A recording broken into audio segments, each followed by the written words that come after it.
Hello YouTube, welcome back to Richmond. So part 2 of the couplings saga today. You remember in the last video we were comparing KD couplings with the Hornby Roco style couplings and also with the standard more modern looking narrow tension locks. So things have developed, so in this video we're looking at other couplings. Let's just move these out of the way here. So here we have the Bachmann coupling, which is a NEM coupling. It's a permanent coupling between two vehicles. You can't uncouple them, and it looks like, you know, a pair of air pipes or vacuum pipes. Yeah, so it doesn't look like a coupling, it looks like pipes. That's good. Let's put that there. Here we have two NEM pockets, which are 3D printed. So I'm a bit close to the camera so you can see.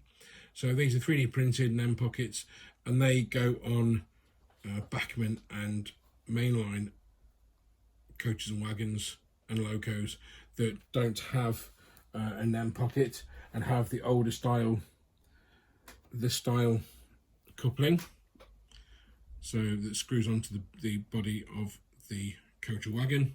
And then the even older style, which is the old mainline coupling. It's a big chunky thing with a spring on it. That's the same thing. It's got the same fitting as that one, as you see. So they take the place of that. You cut the screw post off the middle there, and then just super glue onto the two remaining posts either side. And also we have these bad boys, which are the Hunt couplings, the magnetic couplings. We've ordered them. They arrived today. So basically what they are is you've got the swallowtail NEM connectors that go in the NEM pocket, and they just pull apart. They're magnetic, and they have, you know, the different poles. So there's an A and a B coupling. I don't know if you can see there, probably not because the camera won't focus. There's an A and a B part to it, and they're quite strong. You can pull them apart by hand, but I'd imagine a loco would still be able to pull a train of 8 or 9 coaches with them on. So here, let's move these out of the way. Here we have two vehicles that have the Bachmann pipe coupling on. If you can see that, just turn the cutting board around so you can see. So we have, just there we have the pipe, and it just looks like a, you know, a bent coupling, vacuum or steam heater, or even an air pipe. Never mind the vacuum pipe that's on the end of this. But you know, it looks all right. The only problem is it's permanently coupled together, and it's not particularly close coupled either. We've only bought a couple of those to test, so I don't think we'll be using those. Just put them back. Now here we have the Hunt couplings. So you'll see they just clip together with a magnet, and you know, there's quite a lot of, you know, I can pull them apart by hand, but I'd imagine that a loco will have no problem pulling 8 or 9 coaches or more with those on. And like I say, they just, let's just show you underneath, they just clip into the NEM pocket on a coach, quite unobtrusive. And the same with my kit built in Kirk coach with a NEM pocket fitted. So they just push that in, they just couple together, and you can semi-permanently form your trains into rakes. You don't have to mess about shunting them as you would with your KD couplings. Speaking of KD couplings, we have a pack of number 19 long couplers there. I bought them to evaluate, so I thought they'd be able to fit a Bachmann Mark 1. Unfortunately, they're not long enough for that, so I'm going to have to order a pack of number 20s, which are the extra long couplings, because they foul on the underneath of the body. So we'll still use those on other vehicles, but that's about. We also bought this little jobby as well, this little bit of kit. So this is the height gauge for your KD coupling. So you put that down in your track like that, and then you put a vehicle up to it, and this little piece here will show you whether you need to raise or lower the bottom of the trip pin.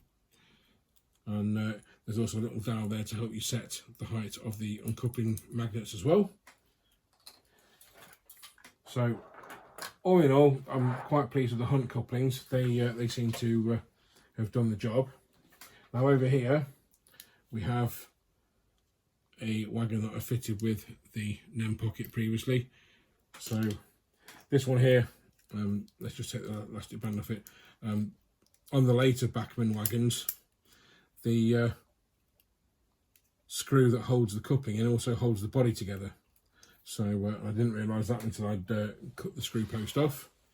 So let's just put a coupling in there. Quite tight, these 3D printed NEM pockets, but it's okay. So if we just couple them up together, oops, the coupling height is nice. So if we just separate them, take one around to the non-NEM pocket, coupling height is still good. So we're happy with that. And I would imagine that I could probably get away with fitting Hunt couplings to this as well, or even KDs. The intention is to fit KDs to all of my wagons eventually, so I can shunt and split the wagons up. On the coaches, not so much. We're going to semi-permanently couple them together, so there'll be tension locks of the Hornby Rocos or the Hunt couplings on all of those. This coach here, I'm not so sure about. It's got the old style Bachmann coupling on there. These are Bachmann Thompson bogies. On this one, it's the more modern style. So I'm not really sure. I might just fit an NEM pocket to that from the Parkside ones that I've got in stock, or I might just change the bogies altogether for the Ian Kirk kit built ones. Do something else with those. But this one here is a Hornby Thompson, and I think I'm going to go to the. It's not going to be coupled to the Mark 1 coach anyway. There you go. So this is just a test. But these Hunt couplings here are actually really good. I'm really impressed with it. It's a quality product. Not very expensive. I think it was £10 for a pack of, I think you get 10 pairs in a pack. So it's this bad boy here. Very impressed with that. So I think we'll be buying more of those if we need to, and fitting those to my coaches. So we've taken the opportunity to come back out to the layout. Now, this coupling here has been changed for one of the Bachmann pipe permanent coupling types, which is this one just here, that you can see. It looks a bit like a vacuum / brake pipe of some sort.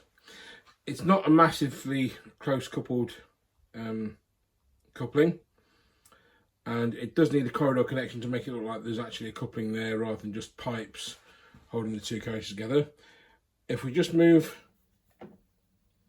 the train forward a bit, and you'll be able to see just here, if we stop it, these are KD couplings here, which we showed you on the last coupling video. So that's not massively close coupled either. However, if we move it up a bit and stop, these two vehicles are a lot closer coupled. I don't know why, because it's the same couplings there as they are on the other end of the vehicle. However, if we just pan round to the curve, yeah, it gives a bit of a close coupling with the Bachmann pipes. Those KDs, the buffer's almost touching between the just up there, between the CCT and the horse box. That's almost touching, which is quite good. It looks a lot better, a lot less obtrusive than the narrow tension locks. So if we just spin the camera back round, we're going to just reverse this train back into the station, because we've got other couplings to show you on here. That is if nothing derails. Let's just have a quick look, because something looks like it's about to come off. Yep, just best laid plans and all that. This so let's just push that back in slowly. So here we've coupled up these two horse boxes with a hunt coupling. So I don't know if you can see that, it's already zoomed in. So yeah, so the hunt coupling is just there, if you can see that. So it's a lot closer coupled than the two tension locks, and you'll also notice that, you know, we overcome the tension and separate the two couplings, the magnets there. It looks quite good. It's a lot less obtrusive than the tension locks. So let's just push that whole ensemble back into station platform. So the idea with the hunt couplings is it's not for shunting, it's so that I can change the train formations sort of off the layout if I want to. Now, the train you'll see behind you here, we've changed the couplings for pretty much all hunt couplings apart from one end, which I may swap for hunt couplings eventually. Now that is a lot closer coupled than the tension lock, and also a lot closer coupled than the Roco style couplings. So if we just set this point here, and then if we just select my J72, which is at the other end of this train, and if we just slowly start pushing, I don't know why J72 is making that noise, but I'm sure we'll find out. So they're all hunt couplings on there so far. Not that one because that's the articulated coach. So they're a lot closer coupled than before. So that's another set of hunt couplings there. However, you'll see here, this is the Roco style coupling, which if you remember from my last video, I bought several of those. I bought a pack of them, which is just here. And they are a lot closer coupled than the tension locks. However, they are quite chunky. Now I think I may replace those with hunt couplings as well. We have several pairs, 4 or 5 pairs left. So we can join them up. And they're doing all right. They're not splitting the train or anything like that. They're holding. And like I said, they're quite unobtrusive. One thing I will warn you about though is, if I can find it, the hunt couplings are quite fragile. So you'll see here that, if I can focus on that,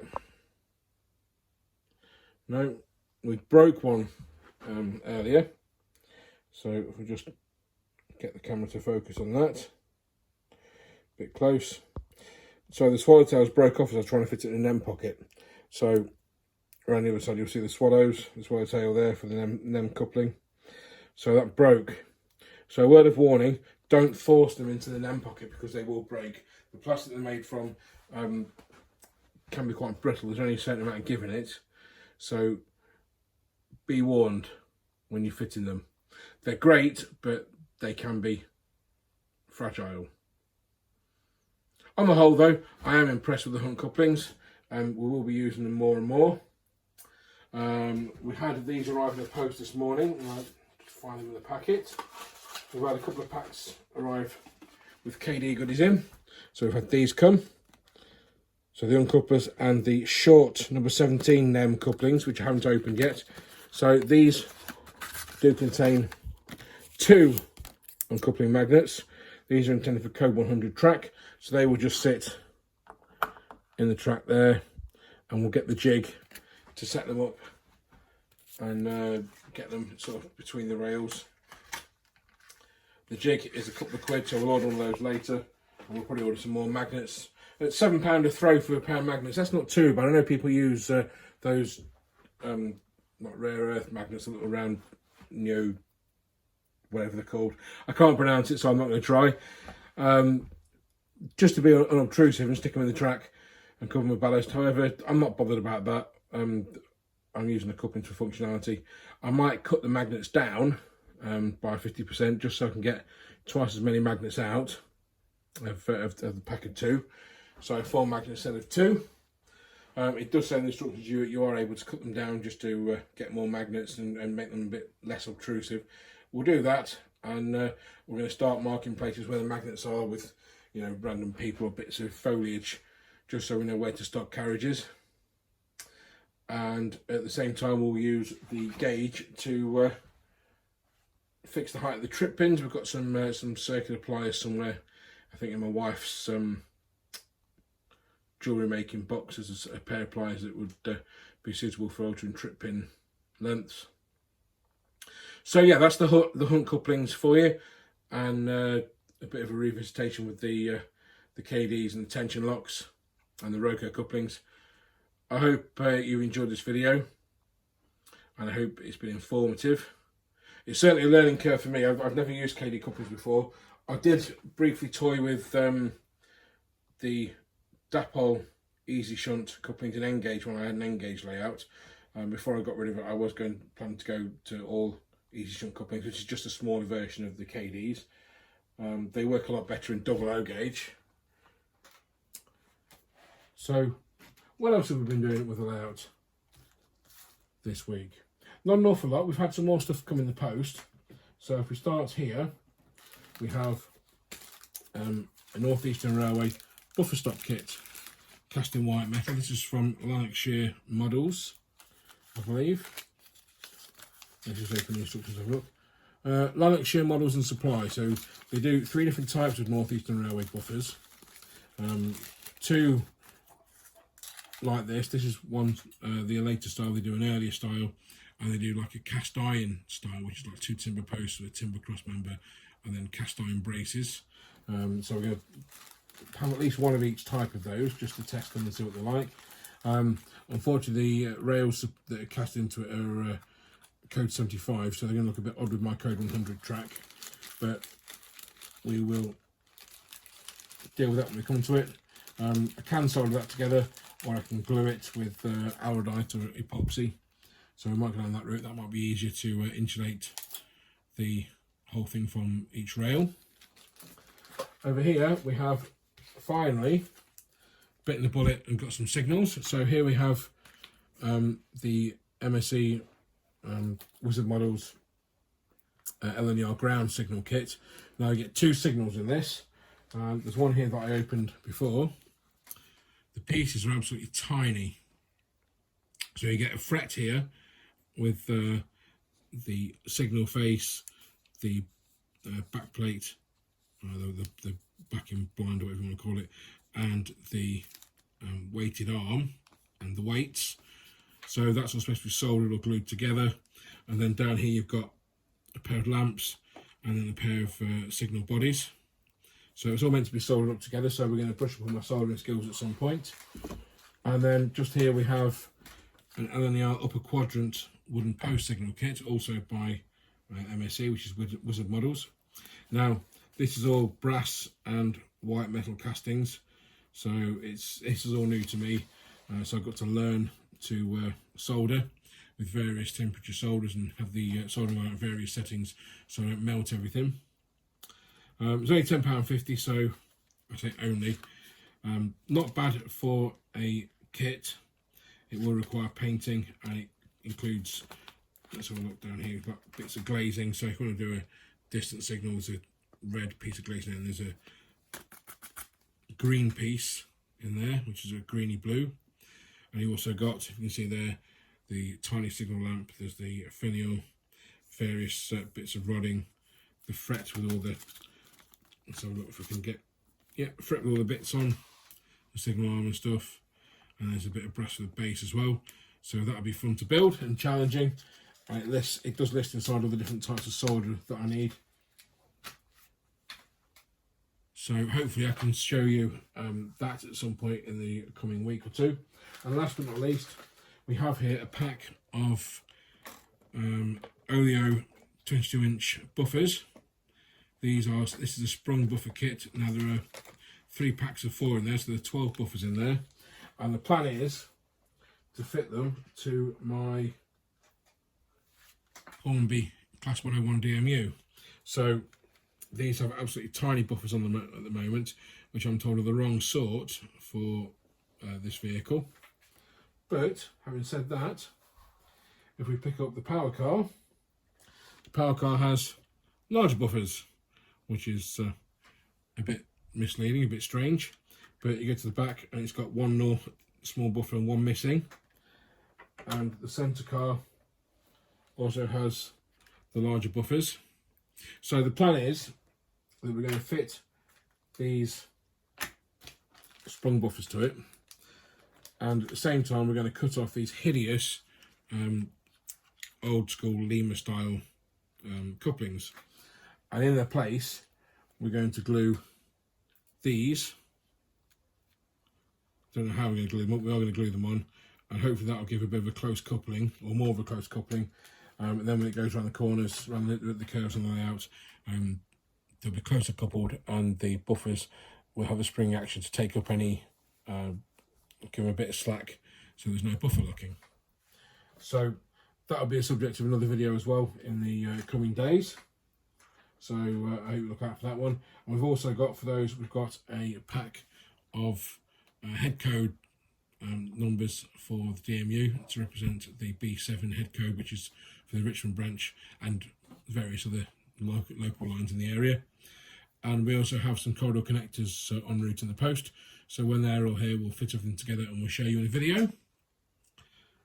So no action on the layout today, maybe some later in the week. Thank you for watching.